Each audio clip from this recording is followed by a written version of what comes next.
السلام علیکم ورحمۃ اللہ وبرکاتہ. الحمد للہ رب العالمین والصلاة والسلام علی اشرف الانبیاء والمرسلین نبینا محمد وعلی آلہ واصحابہ وسلم تسلیما کثیرا. اما بعد، اعوذ باللہ من الشیطان الرجیم. بسم اللہ الرحمن الرحیم. قال اللہ عز وجل: وأن هذا صراطی مستقیما فاتبعوه ولا تتبعوا السبل فتفرق بكم عن سبیلہ. وقال اللہ عز وجل: وما خلقت الجن والانس الا لیعبدون. عزیز دوستوں اور ساتھیوں، جیسے کہ ہمارے علم میں یہ بات ہے کہ ہمارے جو دروس چل رہے ہیں وہ توحید کے موضوع پر چل رہے ہیں، اور الحمدللہ یہ توحید پر 29واں درس ہے. توحید میں ہم جس موضوع پر گفتگو کر رہے ہیں وہ یہ ہے کہ ایک مسلمان توحید کا حق کس طریقے سے ادا کر سکتا ہے، اس کے کیا شروط ہیں. تو سب سے پہلی شرط ہم پڑھے تھے کہ اس کا علم حاصل کیا جائے. دوسری شرط ہم پڑھے تھے کہ دین سے محبت ہو. تیسری شرط کہ اخلاص کی کیا اہمیت ہے. چوتھی شرط جو پڑھے تھے کہ علم جو حاصل کیا گیا ہے اس پر عمل کیا جائے. اور پانچویں شرط جس کے بارے میں ہم پڑھے تھے کہ عمل صرف خالصتاً اللہ کے لیے ہو اور رسول اللہ صلی اللہ علیہ وسلم کے بتائے ہوئے طریقے پر ہو. چھٹی چیز ہم پڑھے تھے کہ جو نواقض اسلام ہیں جس کے ذریعے سے مسلمان کفر میں داخل ہوتا ہے اس سے کس طریقے سے ہم کو بچنا چاہیے. ساتویں چیز جس کے بارے میں ہم پڑھ رہے ہیں اور انشاءاللہ اس کو اس درس میں ہم ختم کر دیں گے وہ ہے کہ استقامت. اور پچھلے درس میں ہم پڑھے تھے کہ جب تک دل استقامت حاصل نہیں کرتا ہے، جب تک کسی مسلمان کا ایمان استقامت حاصل نہیں کر سکتا. اسی طریقے سے ہم پڑھے تھے کہ دل کے استقامت حاصل کرنے کے لیے زبان کا صحیح ہونا، زبان کا استقامت حاصل کرنا، اور اعمال کا استقامت حاصل کرنا، اور نیت کا استقامت حاصل کرنا یہ ضروری ہے، کیونکہ ان تین ہی چیزوں پر استقامت کا منحصر ہے. اسی طریقے سے ہم پڑھے تھے کہ آدمی جتنا بھی عمل کر لے وہ یہ نہ سمجھے کہ اسی عمل کے ذریعے سے وہ جنت میں جائے گا، بلکہ اللہ کی رحمت سے ہی وہ جنت میں جائے گا. اسی طریقے سے آخری چیز ہم پچھلے درس میں پڑھے تھے کہ استقامت دنیا میں حاصل کرنے کا ثواب یہ ہے کہ آخرت میں اللہ تبارک و تعالی پل صراط پر اس شخص کو استقامت عطا کریں گے. اور یہ 8ویں چیز تھی، جو چیز استقامت سمجھنے کے لیے جو 10 چیزیں ہیں، ہم 8 چیزیں پچھلے درس میں پڑھ چکے تھے. 9ویں چیز یہ ہے کہ استقامت، ابھی تک جو چیزیں ہم پڑھے تھے 8 چیزیں، وہ یہ تھی کہ استقامت حاصل کرنے کے کیا طریقے ہیں، استقامت کس طریقے سے حاصل کرنا چاہیے. آخری جو 2 چیزیں 9ویں اور 10ویں جو چیز ہے اس میں ہم پڑھیں گے کہ استقامت سے ہٹنے کی کیا کیا چیزیں ہیں، جن چیزوں کو اپنا کر کے ایک مسلمان استقامت سے ہٹ سکتا ہے وہ کیا کیا چیزیں ہیں. 3 چیزیں ہیں. 9واں جو قاعدہ ہے اس میں ہم 2 چیزیں پڑھیں گے، اور 10واں جو قاعدہ ہے اس میں آخری چیز. سب سے پہلی چیز جس کے ذریعے سے ایک مسلمان اپنے سیدھے راستے سے ہٹ سکتا ہے وہ یہ ہے کہ شبہات، اور دوسری چیز جس کے ذریعے سے ہٹ سکتا ہے وہ شہوات. شبہات اور شہوات یہ دونوں چیزوں کے ذریعے سے انسان اپنے صراط مستقیم سے ہٹ سکتا ہے. جب انسان کے اندر علم کم ہوتا ہے تو وہ شبہ میں پڑتا ہے. انسان یا مسلمان کے اندر جب علم کم ہوتا ہے، دین کے کسی بھی مسئلے کا علم جب کم ہو جاتا ہے تو وہ شبہ میں پڑ جاتا ہے. مثال کے طور پہ اللہ تبارک و تعالیٰ نے کہا ہے کہ میں 7 آسمان کے اوپر سمندر ہے، اور اس سمندر کے اوپر میرا عرش ہے، اور اس عرش کے اوپر میں مستوی ہوں. تو اب یہاں پر یہ سننے کے بعد شیطان ذہن میں یہ ڈالتا ہے کہ اللہ تعالیٰ مستوی ہے 7 آسمان کے اوپر، تو عرش کے اوپر ہے تو کس طریقے سے بیٹھا ہوا ہے، کس طریقے سے وہ مستوی ہے. تو مستوی ہونے کا مطلب کیا یہ ہے کہ وہ بیٹھا ہوا ہے، کیا پاؤں چھوڑ کر کے بیٹھا ہے، یا پھر ادب سے بیٹھا ہے، یا پھر کس طریقے سے بیٹھا ہے، یہ شیطان کا وسوسہ. اگر اس چیز کا علم نہ ہو کہ اللہ تبارک و تعالیٰ نے کہا ہے کہ فلا تضربوا للہ الامثال، کہ اللہ کے لیے مثالیں مت بیان کرو، تو انسان کس گمراہی میں پڑ جاتا ہے، کس شبے میں پڑ جاتا ہے کہ اللہ کس طریقے سے بیٹھا ہوا ہے، کہ اللہ نے ہم کو بتایا نہیں کہ کس طریقے سے وہ مستوی ہے. یہ شبے میں، یہ مثال تھی شبے میں کس طریقے سے انسان جب یہ شبے میں پڑتا ہے وہ، تو انسان اپنے دین سے یا اپنے راستے سے جو صراط مستقیم ہے اس سے ہٹ جاتا ہے. ایک چیز. دوسری چیز کے ذریعے سے، دوسری چیز جو شہوات ہے وہ کب پڑتا ہے؟ جب اس کے پاس علم ہے لیکن عمل میں وہ کمزور ہے. شہوات میں، چاہے وہ نماز چھوڑنے کا شہوہ ہو، شہوات سے مراد یہاں پر صرف جسمانی تعلق نہیں ہے، شہوات سے مراد ہر وہ چیز ہے جو نفس چاہتا ہے. آپ کا ہمارا نفس چاہتا ہے کہ ہم نماز چھوڑ دیں، فجر کی نماز کو نہ اٹھیں یا پھر دوسری نمازیں نہ پڑھیں. ہمارا نفس چاہتا ہے کہ ہم روزے نہ رکھیں. ہمارا نفس چاہتا ہے کہ ہم صدقے نہ دیں. ہمارا نفس چاہتا ہے کہ ہم والدین کی اطاعت نہ کریں. ہمارا نفس چاہتا ہے کہ اللہ کے جو اوامر ہے اس سے ہٹ کر کے شیطان کے اوامر پر آ جائے. یہ سب چیزیں شہوات میں آتی ہیں. تو جب انسان کے اندر علم ہو لیکن وہ عمل سے جب دور ہو جاتا ہے تو اس کے اندر شہوات پیدا ہو جاتے ہیں. جب عمل کے اندر، کیونکہ شیطان انسان کے طاق میں ہوتا ہے کہ اس کو کس طریقے سے گرفت کرے، کس طریقے سے اس کو اس کے سیدھے راستے سے، اللہ کے سیدھے راستے سے ہٹائے. تو سب سے پہلی چیز دیکھتا ہے کہ کیا اس کے پاس علم ہے یا نہیں ہے. اگر علم نہیں ہے تو وہ اس کو شبہات میں ڈالتا ہے. مثال کے طور پہ ابھی ایک مثال، ہم جب نماز پڑھتے ہیں، اور میں ان چیزوں کو جلد سے جلد ختم کرنا چاہ رہا ہوں کیونکہ ہم کو توحید کے جو اصل مراحل ہیں، جو بنیادی چیزیں ہیں، اس میں ہم کو داخل ہونا ہے. مثال کے طور پہ جب ہم نماز پڑھتے ہیں تو ہم تیسری رکعت پڑھے ہیں، ہماری تیسری رکعت کا دوسرا سجدہ ہوتا ہے تو ہمارے اندر ایک شبہ آتا ہے کہ میں یہ تیسری رکعت پڑھ رہا ہوں یا چوتھی رکعت پڑھ رہا ہوں. کیوں ہوا یہ؟ کیونکہ آپ کو علم نہیں ہے کہ آپ کتنے رکعت پڑھے ہیں. تو شیطان یہ دیکھتا ہے کہ اس شخص کے پاس اس کا علم نہیں ہے کہ وہ 3 پڑھا ہے یا 4 پڑھا ہے، کیونکہ اس کا ذہن کہیں اور تھا. تو جب بھی وہ شیطان اس کے اندر شبہ ڈالتا ہے، شک ڈالتا ہے کہ اس نے، ہمارے ذہن میں شیطان ڈالے گا تم 3 پڑھے یا 4 پڑھے، ہم کنفیوز ہو جاتے ہیں نماز میں. یہی شیطان ہم کو جو ہے نا تکتے رہے. علم نہیں ہونے سے مراد یہ نہیں ہے کہ آپ صرف قرآن اور حدیث کا علم نہیں ہے، اس سے مراد یہ نہیں، ہر چیز کا علم، دین کا ہر چیز کا علم آپ کے پاس جب نہیں ہے، چاہے وہ کچھ بھی، کوئی بھی عمل کا دین، کوئی بھی عمل کا علم ہو، اگر آپ کے پاس وہ نہیں ہے تو اس میں شبہ ڈالتا ہے. جیسے نماز کی مثال ہوئی. اسی طریقے سے شہوات میں جب شیطان دیکھتا ہے کہ وہ اس کے پاس علم ہے تو اس کو شبہ میں نہیں ڈال سکتا ہوں میں، تو دوسری چیز دیکھتا ہے کہ کیا اس کے پاس عمل ہے یا نہیں ہے.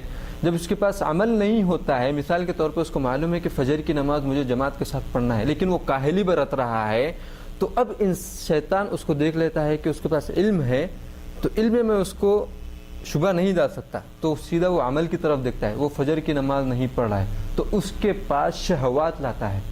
کیا بولتا ہے کہ فجر کی نماز اگر تم پڑھو گے تو تمہارے آفس میں تم کو نیند میں خلل ہوگا، آفس میں تم کام نہیں کر سکو گے. تو یہ شہوات کی طرف لے جاتا ہے. وہ اس کا نفس، اس کا شیطان اس کی شہوات کی طرف لے جاتا ہے. تو اس کو عمل دیکھ کر کے پھر اس کو شہوات کی طرف لے جاتا ہے. تو 2 چیزیں ایسی ہیں جس کے ذریعے سے انسان اپنے سیدھے راستے سے ہٹ سکتا ہے. ایک ہے شبہ اور ایک ہے شہوت. یہ ہو گیا ہے 9واں قاعدہ. آخری جو استقامت سمجھنے کے لیے جو قاعدہ ہے، اور اس کے علاوہ میں آپ کو جو پچھلا جو قاعدہ بتایا اس کے دلائل میں دوں گا کہ اللہ تبارک و تعالیٰ نے قرآن کریم میں فرمایا وَأَنَّ هَذَا صِرَاطِ مُسْتَقِيمًا، کہ یہی میرا سیدھا راستہ ہے، فَاتَّبِعُوهُ، اسی کی اطاعت کرو، وَلَا تَتَّبِعُوا السُّبُلَ، اور جو دوسرے راستے شیطان کے ہیں جو شبہ اور شہوات کے، اس میں مت پڑو. وَلَا تَتَّبِعُوا السُّبُلَ فَتَفَرَّقَ بِكُمْ عَنْ سَبِيلِهِ. تو شیطان کیا کرے گا؟ تم کو میرے راستے سے، یعنی اللہ تبارک و تعالیٰ کہہ رہے ہیں کہ میرا جو سیدھا راستہ ہے اس سے ہٹا دے گا. اسی طریقے سے مسند احمد میں عبداللہ بن مسعود رضی اللہ تعالیٰ عنہ سے حدیث آئی ہے کہ وہ فرماتے ہیں کہ رسول اللہ صلی اللہ علیہ وسلم ان کے لیے ایک لکیر کھینچے اور فرمایا کہ یہ اللہ کا سیدھا راستہ ہے، اس کی اطاعت کرو. اور عبداللہ بن مسعود رضی اللہ عنہ فرماتے ہیں کہ رسول اللہ صلی اللہ علیہ وسلم اس لکیر کے دائیں اور بائیں اور دوسرے لکیریں کھینچی اور کہا کہ یہ شیطان کے راستے ہیں، اور ہر راستے پر ایک شیطان بیٹھا ہوا ہے جو انسان کو اس کی طرف بلاتا ہے. تو یہ دلیل تھی کہ اللہ کا ایک ہی راستہ ہے، اور اس راستے سے ہٹنے کا 2 ہی سبب ہیں، ایک ہے شہوت اور ایک ہے شبہ. 10واں قاعدہ جو آخری ہے وہ یہ ہے کہ انسان استقامت یا سیدھے راستے سے جب ہٹتا ہے جب وہ کفار کی مشابہت کرتا ہے، جب وہ کفار کی مشابہت کرتا ہے. اور کفار کی مشابہت کرنے سے مراد یہاں پر یہ ہے کہ اللہ تبارک و تعالیٰ نے کہا ہے کہ یہود و نصارہ پر، یہود علم حاصل کیے عمل نہیں کیے تو اللہ تبارک و تعالیٰ ان پر غضبناک ہوا، غصہ ہوا، اور جو نصارہ تھے وہ علم حاصل کر کے عمل نہیں کیے، اسی لیے اللہ تبارک و تعالیٰ نے ان کو گمراہ کر دیا. تو یہاں پر کفار کی مشابہت کرنے کا مطلب یہاں پر یہ ہے کہ اگر آپ کے پاس علم ہے اور آپ اس پر عمل نہیں کر رہے ہیں تو اللہ تبارک و تعالیٰ یا پھر شیطان آپ کو اس راستے سے جو سیدھا راستہ ہے اس سے ہٹا دے گا اور اللہ تبارک و تعالیٰ پر غضبناک ہوں گے. علماء کرام کہتے ہیں کہ جو شخص علم حاصل کر کے اس پر عمل نہیں کرتا ہے، حتی المقدور جتنی اس کی کوشش ہے، جتنی اس کی استطاعت ہے، اس پر عمل نہیں کرتا ہے تو وہ گویا کہ یہودی کی طرح ہے. گویا یہودی نہیں ہے بلکہ گویا کہ یہودی کی طرح ہے، کیونکہ وہ علم حاصل کر کے عمل نہیں کیا ہے. تو اس کا مطلب یہ ہوا کہ یہودی کی طرح، یعنی یہودیوں پر اللہ تبارک و تعالیٰ غضبناک ہوئے تو اس شخص پر بھی غضبناک ہوں گے جو علم حاصل کر کے کما حقہ یا جتنی اس کی استطاعت ہے اس پر عمل نہیں کیا. تو یہودیوں کی مشابہت ہوگی یہاں پر، کفار کی مشابہت ہونے کی وجہ سے سیدھے راستے سے ہٹ جائیں گے. دوسری چیز، نصارہ علم کے بغیر عمل کیے، تو جو شخص علم کے بغیر عمل کرے گا تو اللہ تبارک و تعالیٰ اس کو گمراہ کر دیں گے، جس طریقے سے نصارہ کے بارے میں اللہ تبارک و تعالیٰ نے فرمایا. تو یہ چیز، تین چیزوں سے استقامت پر اگر ہم کو رہنا ہے تو تین چیزوں سے بچنا ہے. ایک ہے شبہات سے، اور ایک ہے شہوات سے، اور ایک ہے کفار کی مشابہت سے، وہ کسی بھی طریقے سے ہو. تو یہ چیزیں تھیں استقامت کے بارے میں کہ ہم کو کس طریقے سے استقامت پر رہنا ہے اور کن چیزوں سے بچنا ہے استقامت پر رہنے کے لیے. یہ جتنے دروس ہوئے ہیں ابھی تک توحید کے، ہم جو چیزیں ابھی تک پڑھے ہیں وہ یہ تھیں کہ توحید کا حق ادا کرنے کے لیے ایک مسلمان کو کیا کیا چیزیں کرنا چاہیے توحید کا حق ادا کرنے کے لیے. تو اب فی الوقت ہمارے پاس یہ بیسمنٹ یا پھر یہ بنیاد پڑ چکی ہے کہ ہم اس کے اوپر اب توحید کو اب ہم سمجھ سکتے ہیں کہ توحید کیا ہے، توحید کے کتنے اقسام ہیں، توحید کو ہم کو قرآن اور حدیث کے ذریعے سے کس طریقے سے سمجھنا ہے دلائل کے ساتھ. اور انشاءاللہ ہم یہاں پر صرف قرآن اور حدیث اور جو اقوال صحابہ سے اور جو اجماع ہے امت کا وہی ہم سنیں گے انشاءاللہ. تو اب ہمارے پاس بیسمنٹ ہو چکا ہے کہ توحید کے لیے ہم کو کیا کیا کرنا ہے. اب ہم اس پر توحید کو سمجھیں گے. سب سے پہلا سوال توحید کا جب ہمارے پاس آتا ہے توحید کے بارے میں، تو سب سے پہلا سوال یہ آتا ہے کہ ہم کو یا پھر تمام مخلوقات جو اس دنیا میں ہیں اللہ تبارک و تعالیٰ نے ان کو کیوں پیدا کیا ہے. سب سے پہلا سوال یہ آتا ہے کہ اللہ تبارک و تعالیٰ نے اس دنیا کو پیدا کرنے کا، اس زمین اور آسمان کو پیدا کرنے کا، ان فرشتوں کو پیدا کرنے کا، یہ اربوں کھربوں لوگوں کو پیدا کرنے کا، ان جانوروں کو پیدا کرنے کا آخر کیا مقصد ہے ان سب کی پیدائش کا. تو اگر آپ قرآن کا مطالعہ کریں گے تو آپ کو اس میں اللہ تبارک و تعالیٰ اس سوال کا جواب اللہ تبارک و تعالیٰ دیں گے کہ اللہ تبارک و تعالیٰ قرآن کریم میں فرماتے ہیں وَمَا خَلَقْتُ الْجِنَّ وَالْإِنسَ إِلَّا لِيَعْبُدُونَ. اللہ تبارک و تعالیٰ فرما رہے ہیں کہ میں نے جنوں اور انسانوں کو سوائے میں نہیں پیدا کیا ہوں، لیکن کس وجہ سے پیدا کیا کہ وہ میری عبادت کریں. جنوں اور انسانوں کو میں نے صرف میری عبادت کے لیے ہی پیدا کیا ہے. اگر آپ سے یہ توحید کا سب سے پہلا اور سب سے بڑا سوال ہے کہ مخلوقات کے پیدا کرنے کا مقصد کیا ہے. اب اس آیت میں ایک سوال یہاں پر یہ پیدا ہوتا ہے کہ یہاں پر جن اور انس کا ذکر ہے. یہاں پر اللہ تبارک و تعالیٰ نے نہیں کہا ہے کہ تمام مخلوقات، جانور یا جو بھی فرشتے، جتنی بھی مخلوقات اللہ تبارک و تعالیٰ نے پیدا ان کا ذکر نہیں. یہاں پر صرف ذکر ہے جنوں اور انسانوں کا. توحید کو سمجھنا یہاں پر ضروری ہے کہ جنوں اور انسانوں کو ہی ذکر کیوں کیا گیا ہے، تمام مخلوقات کو نہیں کیا گیا. اس کا جواب یہ ہے کہ جن اور انسان دونوں ہی کو اللہ تبارک و تعالیٰ نے مکلف کیا ہے اس کی عبادت کرنے کا. جنوں اور انسانوں کو ہی اللہ تبارک و تعالیٰ نے کہا ہے کہ اگر تم میری عبادت کرو گے، میری اطاعت کرو گے تو تم کو جنت ہے، اور اگر تم میری اطاعت نہیں کرو گے، میرے ساتھ شرک کرو گے تو تمہارے لیے ہمیشہ کے لیے جہنم ہے۔ جنت میں اور جہنم میں جانے والے جتنے مخلوقات اس دنیا میں ہیں، اس میں سے صرف 2 مخلوق اللہ کے ایسے ہیں جو جنت اور جہنم کے حقدار ہیں، وہ ہے انسان اور ایک ہے جن۔ اور اب آپ پوچھیں گے کہ تیسری چیز شیطان ہے، شیطان بھی تو جہنم میں جاتا ہے، تو اس کا جواب یہ ہے کہ شیطان جنوں میں سے ہی ہے۔ جو جن اللہ پر ایمان لاتے ہیں وہ جنت میں جائیں گے، اور جو جن اللہ پر ایمان نہیں لائے، اللہ کا کفر کیے، وہی جن ہیں جو جہنم میں جائیں گے، اور وہی اسی کو کہتے ہیں شیطان۔ جن کی خصلت میں سے ہی شیطان ہے۔ اللہ تبارک و تعالیٰ نے فرمایا من الجنۃ والناس، سورہ ناس جو ہے اس میں فرمایا ہے کہ اللہ تبارک و تعالیٰ نے کہا کہ مجھ سے پناہ مانگو، کن کی؟ انسانوں کی اور جنوں کی۔ کیسے جنوں کی؟ جو وسوسہ ڈالتے ہیں، اور جو وسوسہ ڈالنے والے جن ہیں وہی ہے شیطان۔ تو یہاں پر بتلانے کا مقصد یہ ہے کہ جنوں اور انسانوں کا ذکر صرف اس لیے ہوا ہے کہ وہی 2 مخلوق ایسے ہیں جو جنت میں جائیں گے یا پھر جہنم میں جائیں گے، اس کے علاوہ کوئی اور مخلوق جنت میں نہیں جائے گی۔ اللہ تبارک۔ تو یہاں پر مکلف، سوال اگر آپ سے پوچھا جائے کہ دنیا میں اتنے مخلوقات ہیں، اس میں سے کون مکلف ہے اللہ کی عبادت؟ مکلف کا مطلب ہے کہ کس پر فرض کیا گیا ہے، مکلف کا مطلب کس پر فرض کیا گیا ہے عبادت کرنا۔ تو آپ جواب دیں گے کہ صرف 2 مخلوق ہیں اللہ کے جس پر مکلف، جس پر فرض کیا گیا عبادت کرنا، ایک ہے جن اور ایک ہے انسان۔ تو اس آیت سے ہم کو یہ معلوم ہوا کہ اللہ تبارک و تعالیٰ نے اس دنیا کو پیدا کرنے کا مقصد یہی رکھا کہ اللہ تبارک و تعالیٰ کی عبادت کی جائے۔ اور علماء کرام نے یعبدون سے جو ترجمہ کیا ہے اور اس کی تفسیر کرتے ہوئے فرمایا کہ یعبدون سے مطلب ہے کہ اس کی توحید مراد ہے، کہ اللہ تبارک و تعالیٰ کی اکیلے عبادت کی جائے، اللہ تبارک و تعالیٰ کی اکیلے عبادت کی جائے۔ اگر آپ سے سوال کیا جائے کہ جن اور انسان ہی اگر جنت میں یا پھر ان پر ہی فرض کیا گیا عبادت کرنا، تو آپ کے پاس دلیل کیا ہے؟ تو آپ کے پاس دلیل یہ ہے وَمَا خَلَقْتُ الْجِنَّ وَالْإِنسَ إِلَّا لِيَعْبُدُونَ، کہ اللہ تبارک و تعالیٰ نے جنوں اور انسانوں کو صرف اپنی ہی عبادت کے لیے پیدا کیا ہے۔ اللہ تبارک و تعالیٰ نے سب سے پہلی چیز کی ہے تاکہ لوگ دوسری چیز کریں۔ سب سے پہلی چیز کیا ہے؟ پیدا کرنا۔ اللہ تبارک و تعالیٰ نے انسانوں کو پیدا کیا ہے، یہ سب سے پہلی چیز ہوئی ہے، خلقتو، میں نے پیدا کیا ہے۔ اس کے بعد اللہ تبارک و تعالیٰ نے کیا کہا کہ عبادت کریں، یہ دوسری چیز ہے۔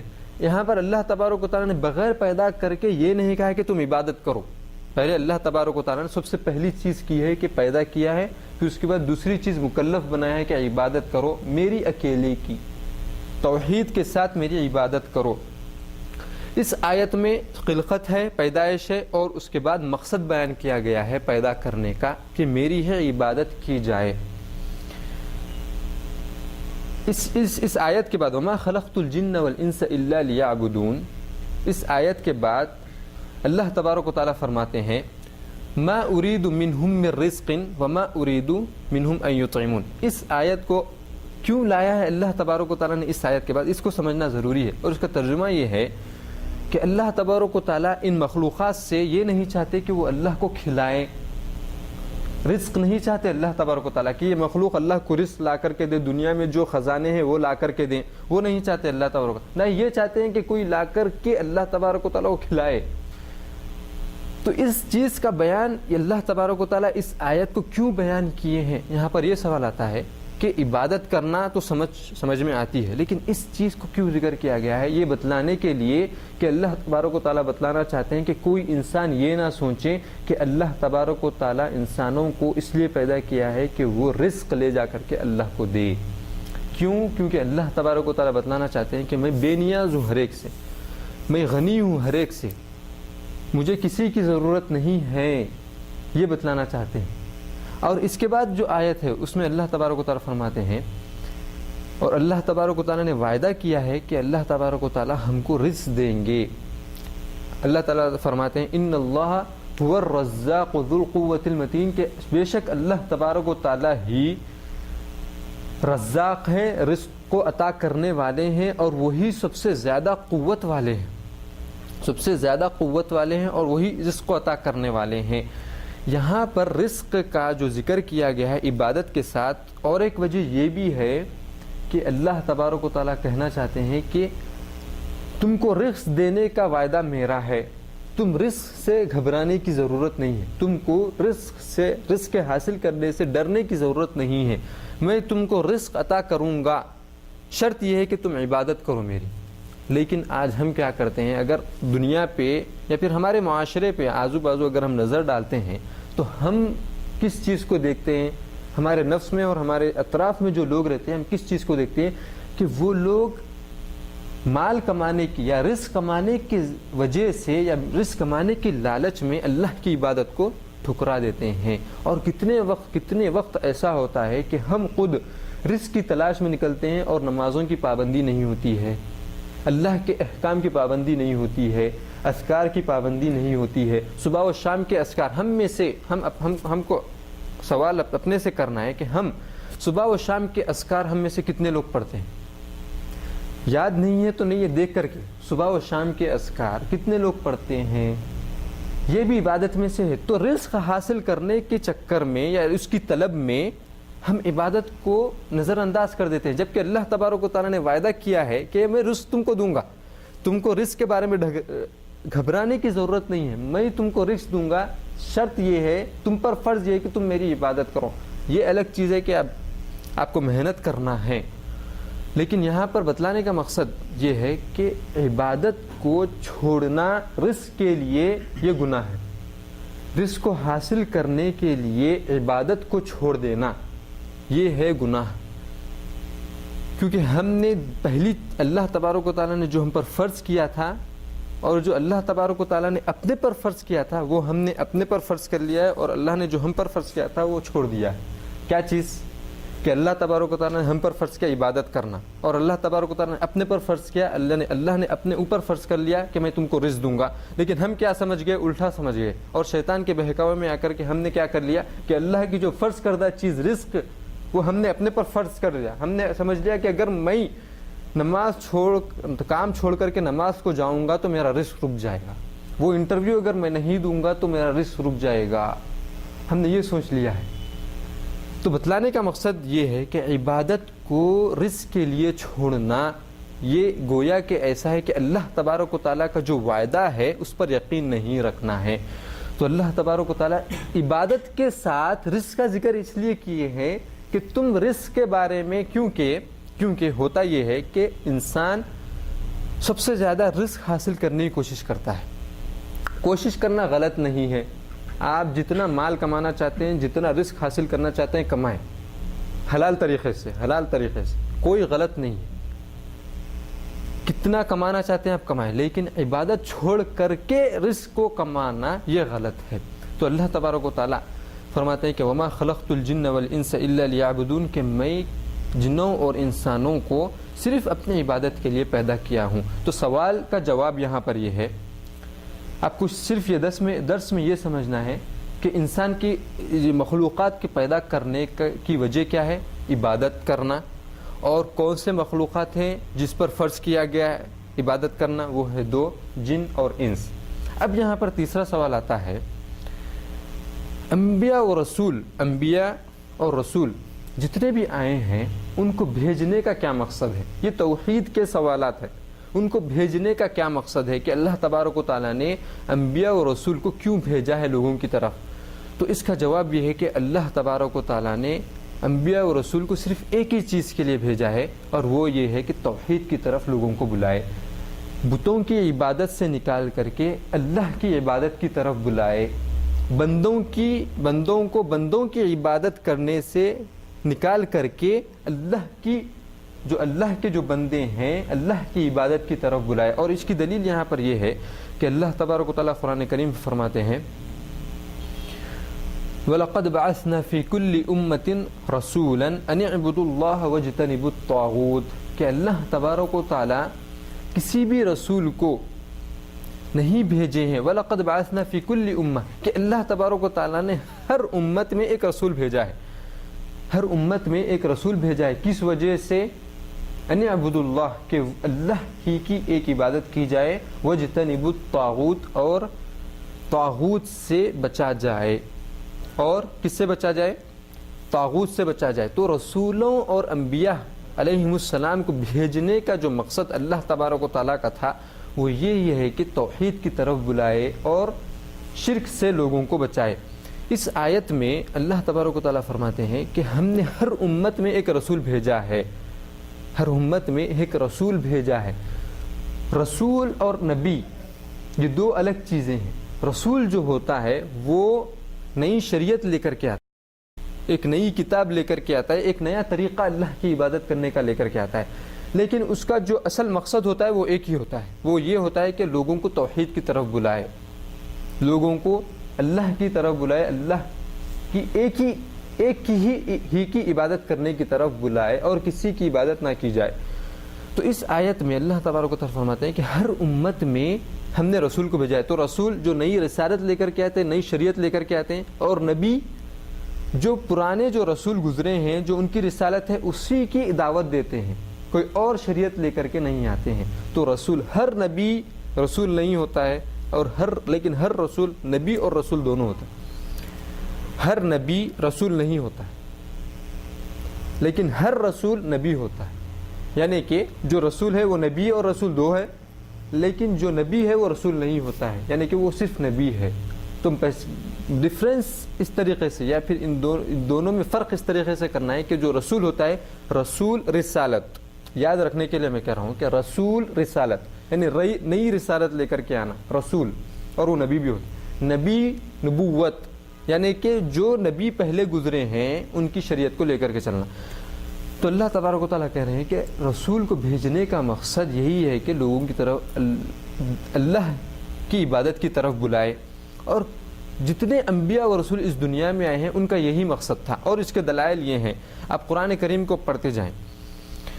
اللہ تبارک و تعالیٰ قرآن کریم میں نوح علیہ السلام کے بارے میں فرماتے ہیں لَقَدْ أَرْسَلْنَا نُوحًا إِلَىٰ قَوْمِهِ فَقَالَ يَا قَوْمِ اعْبُدُوا اللَّهَ مَا لَكُم مِّنْ إِلَٰهٍ غَيْرُهُ کہ اللہ تبارک و تعالیٰ نے نوح علیہ السلام کو، میں یہ دلائل دے رہا ہوں کس چیز کے، کہ جو بھی رسول آئے ہیں ان کی ایک ہی دعوت تھی، جو بھی رسول و نبی آئے ہیں ان کی ایک ہی دعوت تھی کہ لوگوں کو توحید کی طرف بلائے۔ نوح علیہ السلام کے بارے میں فرماتے ہیں کہ اللہ تبارک و تعالیٰ نے نوح علیہ السلام کو ان کی قوم کی طرف بھیجا، کیا امر دے کر کے بھیجا کہ ان اعبدوا اللہ، وہ لوگوں سے کہنے لگے کہ تم اللہ کی عبادت کرو، ما لکم من الہ غیرہ، تمہارے لیے اس کے علاوہ کوئی اور معبود نہیں ہے۔ یہ ہو گئے نوح علیہ السلام۔ دوسرے نبی ہود علیہ السلام، ان کے بارے میں اللہ تبارک و تعالیٰ فرماتے ہیں وَإِلَىٰ عَادٍ أَخَاهُمْ هُودًا، اور اللہ تبارک و تعالیٰ نے عاد کی طرف، جو قوم عاد تھی اس کی طرف ہود علیہ السلام کو بھیجا۔ یا قوم، وہ بھی کیا کہنے لگے قوم سے، قال یا قوم اعبدوا اللہ، کہ اے میری قوم اللہ کی عبادت کرو، ما لکم من الہ غیرہ، اللہ کے علاوہ تمہارا کوئی معبود نہیں ہے۔ یہ ہو گئے ہود علیہ السلام۔ اس کے بعد آئی صالح علیہ السلام۔ صالح علیہ السلام کو بھی اللہ تبارک و تعالیٰ نے ثمود کی طرف، وَإِلَىٰ ثَمُودَ أَخَاهُمْ صَالِحًا، ثمود جو قوم تھی اس کی طرف صالح علیہ السلام کی، صالح علیہ السلام کو بھیجا گیا، اور ان کا بھی یہی قول تھا کہ قال یا قوم اعبدوا اللہ، کہ اے قوم، اے میری قوم، اللہ کی عبادت کرو، تمہارے لیے اس کے علاوہ کوئی اور معبود نہیں ہے۔ اس کے بعد آتا ہے نمبر شعیب علیہ السلام کا۔ اللہ تبارک و تعالیٰ نے شعیب علیہ السلام کے بارے میں فرمایا کہ وَإِلَىٰ مَدْيَنَ، جو قوم مدین میں رہتی تھی اس قوم کی طرف اللہ تبارک و تعالیٰ نے شعیب علیہ السلام کو بھیجا، ان کا بھی یہی قول تھا کہ قال یا قوم اعبدوا اللہ ما لکم من الہ غیرہ، کہ اے میری قوم تم اللہ کی عبادت کرو، تمہارے لیے اللہ کے علاوہ کوئی اور معبود نہیں ہے۔ اور آخر میں یہ فرمایا کہ تمام رسولوں کا یہی دعوت تھی اور یہی رسالت تھی ان کی۔ اس کے بارے میں فرمایا کہ وما ارسلنا من قبلک رسولا، اللہ تعالیٰ رسول اللہ صلی اللہ علیہ وسلم سے فرماتے ہیں کہ ہم نے آپ سے پہلے کوئی رسول نہیں بھیجا، وما ارسلنا من قبلک رسولا الا نوحی الیہ، لیکن ہم اس کی طرف وحی کرتے تھے، کس چیز کی؟ انہ لا الہ الا انا فاعبدون، کہ ہم اس ہر رسول کی طرف یہی وحی کیے ہیں کہ اللہ کے علاوہ کوئی اور معبود نہیں ہے، اسی کی عبادت کی جائے۔ ان سب دلائل سے بتلانے کا مقصد یہ ہے کہ جو سوال یہاں پر آتا ہے، یا پھر آپ سے یہ سوال کیا جائے کہ رسولوں اور نبیوں کو بھیجنے کا کیا مقصد ہے، تو آپ کا جواب ہونا چاہیے کہ ان کا ایک ہی مقصد تھا کہ وہ اللہ کی عبادت کی طرف بلائے، اور جس اللہ کے علاوہ جن کی عبادت کی جاتی ہے اس سے بچائے۔ تو اس آیت سے ہم کو یہ معلوم ہوا کہ اللہ تبارک و تعالیٰ نبیوں اور رسولوں کو صرف اللہ کی عبادت کی طرف بلانے کے لیے بھیجے۔ توحید کا جو کلمہ ہے، کلمہ توحید جو ہے، اور یہ آخری بات ہے میری، شاید یہ پوری ہو سکے گی یا نہیں اس کا علم نہیں ہے کیونکہ وقت ہو چکا ہے، آخری بات ہے کہ جو کلمہ توحید ہے، کلمہ توحید کیا ہے؟ لا الہ الا اللہ محمد الرسول اللہ، یہ پورا کلمہ توحید، اس کے دو اجزاء ہیں۔ لا الہ الا اللہ ایک جز ہے، یعنی ایک پارٹ ہے، اور ایک پارٹ کیا ہے، اور ایک جز کیا ہے؟ محمد الرسول اللہ۔ اس کے علاوہ کوئی شخص اگر لا الہ الا اللہ کہے اور محمد الرسول اللہ نہ کہے تو وہ اسلام میں داخل نہیں ہوا، یا پھر محمد الرسول اللہ کہے اور لا الہ الا اللہ نہ کہے تو یہ وہ اسلام میں داخل نہیں ہوا ہے۔ لیکن جو پہلا جو جز ہے لا الہ الا اللہ، اس کو لے کر کے ہم کو دیکھنا ہے کہ اس میں کیا چیز ہے۔ لا الہ الا اللہ جو ہے اس میں دو چیزیں ہیں، کلمہ توحید میں جو لا الہ الا اللہ ہے اس میں دو چیزیں، اور ان دو چیزوں کے علاوہ اگر یہ دو چیزیں نہ ہوں تو اس کی توحید نامکمل ہے۔ ان دو چیزیں نہ ہو یا پھر ان دو چیزوں میں سے ایک بھی نہ ہو تو پھر اس شخص کی یا اس مسلمان کی توحید نامکمل ہے۔ سب سے پہلی چیز کہ لا الہ الا اللہ میں دو چیزیں کیا ہے؟ ایک ہے اثبات، یعنی کہ آپ کسی چیز کو ثابت کر رہے ہیں ایک چیز، اور دوسری چیز ہے نفی، اور ایک چیز کا انکار کر رہے ہیں۔ ایک چیز کا آپ ایک چیز کو بتلا رہے ہیں کہ یہ ہے، اور ایک چیز کو بتلا رہے ہیں کہ یہ نہیں ہے، اس کا انکار۔ ایک چیز کو آپ ثابت کر رہے ہیں اور ایک چیز کا انکار کر رہے ہیں۔ اگر آپ کسی چیز کو توحید میں جو ہے لا الہ، اگر آپ اس کا انکار نہ کریں کہ کوئی معبود نہیں ہے، اگر آپ اس کا انکار نہ کریں اور آپ یہ کہیں کہ صرف اللہ معبود ہے لیکن میں انکار نہیں کرتا کہ اللہ کے علاوہ کوئی اور معبود ہے، اس چیز کا انکار نہیں کرتا۔ اگر کوئی شخص یہ کہے کہ میں اللہ کے خالق ہونے کا اور اللہ کے معبود ہونے کا میں یہ ذکر کرتا ہوں اور مانتا ہوں، لیکن اللہ کے علاوہ کسی اور کی عبادت نہ کی جائے، میں اس کو نہیں مانتا، تو یہ کیا ہو گیا ہے؟ کافر ہو۔ اور اگر کوئی شخص یہ کہے کہ لا الہ، کہ کوئی معبود نہیں ہے، اس چیز کا نفی کہ کوئی معبود نہیں، اس کا وہ بتلا رہا ہے کہ کوئی معبود نہیں، لیکن اس چیز کا انکار کر رہا ہے، کس چیز کا؟ کہ الا اللہ نہیں کہہ رہا، کہ وہ نہیں کہہ رہا ہے کہ اللہ بھی معبود ہے، وہ اللہ کا انکار کر رہا ہے، تو وہ کون ہو گیا ہے؟ ملحد۔ ملحد کہتے ہیں جو شخص اللہ کو مانے لیکن دوسروں کی بھی عبادت کرے ساتھ میں، وہ کافر ہوتا ہے۔ کیونکہ مشرکین مکہ جو تھے رسول اللہ صلی اللہ علیہ وسلم کے ساتھ، وہ اللہ کو مانتے تھے، اللہ پر ایمان لاتے تھے وہ لوگ، لیکن وہ کیا کہتے تھے کہ اللہ کا ساتھ شریک ہے یہ 360 بت جو رکھے ہوئے ہیں۔ اور آج بھی آپ دیکھتے ہیں کہ کتنے کافر ایسے ہیں جو اللہ کو مانتے ہیں لیکن پھر بھی کہتے ہیں کہ یہ اللہ، کافر کو چھوڑے مسلمانوں میں ایسے لوگ ہیں جو شرک میں مبتلا ہیں، وہ کیا کہتے ہیں کہ اللہ تعالیٰ ہے، اللہ تعالیٰ سنتے ہیں، سب کی حاجات پوری کرتے ہیں، سب چیز ہے، لیکن کیا چیز ہے کہ یہ جو خبر میں ہے یہ اللہ تعالیٰ تک ہماری بات پہنچاتے ہیں، یہ ہماری جو مصیبتیں ہیں اس کو دور کرتے ہیں، ان کی جو تعویذ ہے یہ پہننے کی وجہ سے مجھے ایکسیڈنٹ نہیں ہوتا ہے۔ یہ جو عقیدہ ہے یہ مسلمانوں میں بھی ہے۔ تو بتلانے کا مقصد کہ وہ مسلمان اللہ کو ثابت تو کر رہا ہے لیکن اللہ لا الہ کا انکار کر رہا ہے کہ اللہ کے ساتھ کوئی شریک نہیں، اس کا انکار کر رہا ہے، تو وہ کافر ہوا۔ جو لا الہ کہے کہ کوئی معبود نہیں ہے اور اللہ کو بھی نہ مانے تو وہ ملحد ہوتا ہے۔ تو کلمہ توحید میں دو چیزوں کا ہونا ضروری ہے، ایک اثبات کا آپ ثابت کریں کہ اللہ ہے، اور دوسری چیز نفی کا کہ آپ یہ ثابت کریں کہ اللہ کے علاوہ کوئی اور معبود کے لائق، اللہ کے علاوہ کوئی اور عبادت کے لائق نہیں ہے۔ اور اس کی دلیل ہم کو کہاں پر ملتی ہے کہ اللہ تبارک و تعالیٰ نے پچھلی جو آیت میں پڑھا تھا اس میں کیا فرمایا اللہ تعالیٰ نے کہ وَلَقَدْ بَعَثْنَا فِي كُلِّ أُمَّةٍ رَسُولًا أَنِ اعْبُدُوا اللَّهَ، کہ اللہ تبارک و تعالیٰ نے ہر امت میں ایک رسول بھیجا ہے، کس وجہ سے؟ کہ وہ اللہ ہی کی عبادت کی طرف بلائے۔ تو یہ اعبد اللہ جو ہے، اعبد اللہ جو آیت میں ہے، اس سے مراد علماء کرام نے کہا ہے کہ یہ ہے اثبات، یعنی کہ آپ ثابت کر رہے ہیں کہ اللہ کی عبادت کی جائے، یہاں پر دلیل ہے۔ اس کے بعد کیا کہا اللہ تعالیٰ؟ وَاجْتَنِبُوا الطَّاغُوتَ، طاغوت کسے کہتے ہیں؟ طاغوت کہتے ہیں علماء کرام نے فرمایا كُلُّ مَا عُبِدَ بِغَيْرِ اللَّهِ، ہر وہ چیز جو اللہ کے علاوہ جس کی عبادت کی جاتی ہے، ہر وہ چیز جس کی عبادت اللہ کے علاوہ کی جاتی ہے وہ طاغوت ہے، وہ شیطان ہے۔ اور طاغوت کا اگر معنی آپ ڈکشنری میں دیکھیں گے تو شیطان ہے، لغوی معنی میں شیطان، اصطلاحی معنی میں قرآن اور حدیث میں جب آئیں گے طاغوت کا معنی کیا ہوگا؟ ہر وہ چیز جس کے اللہ کے علاوہ جس کی عبادت کی جاتی ہے، چاہے وہ مچھر ہی کیوں نہ ہو اور چاہے وہ 360-300 فیٹ کا بت ہی کیوں نہ، ہر وہ چیز جس کی عبادت اللہ کے علاوہ جس کی عبادت کی جاتی ہے وہ طاغوت ہوتا ہے۔ تو یہاں پر طاغوت سے مراد اس آیت میں وَاجْتَنِبُوا الطاغوت سے مراد اللہ، علماء کرام کہتے ہیں کہ اس میں نفی ہے، اس میں آپ کیا کر دیے، نفی کر دیے۔ تو کلمہ توحید میں دو چیزیں ہوتی ہیں، اثبات ایک آپ ثابت کرتے ہیں اور دوسری چیز نفی ہوتی ہے کہ آپ اس کو انکار کرتے ہیں۔ کس چیز کا انکار کرتے ہیں؟ کہ اللہ کے علاوہ کوئی اور معبود برحق نہیں ہے۔ اس کے علاوہ یہ درس میں ہم کو اور بھی چیزیں دیکھنا تھا لیکن ٹائم ہو چکا ہے، انشاءاللہ اگلے درس میں ہم پڑھیں گے کہ اللہ نے سب سے بڑی جو وصیت اللہ کی ہے، وصیت اور وصیت کا کیا مطلب ہے وہ سب ہم پچھلے درس میں دیکھیں گے، وہ توحید ہے۔ اسی طریقے سے سب سے بڑا امر قرآن اور حدیث میں سب سے بڑا حکم اللہ تبارک و تعالیٰ نے کسی چیز کا دیا تو وہ توحید ہے۔ اس کے بارے میں انشاءاللہ ہم اگلے درس میں پڑھیں گے۔ اس درس کا خلاصہ اور ہم کو اس درس سے فی الوقت یہاں سے ہم کو کیا لے کر جانا ہے، جو چیزیں اب اتنا جو درس آدھے گھنٹے کا میں جو بولا ہوں جو بھی ہے، انسان سائنٹسٹ نے کہا ہے کہ انسان جتنی چیز سنتا ہے، آدھے گھنٹے کی اگر چیز سنتا ہے تو اس کو صرف 10% چیز یاد رہتی ہے، 90% چیز اس کے ذہن سے نکل جاتی ہے۔ تو میں یہاں پر آپ کو صرف 10% بتلاؤں گا کہ جو آپ کو یاد رکھ کے یہاں سے اٹھنا ہے۔ سب سے پہلی چیز اس درس میں آپ کو یہ یاد رکھنا ہے کہ استقامت کے لیے، استقامت سے ہٹنے کے جو راستے ہیں اس سے بچنا ہے، اور سب سے پہلا کیا ہے؟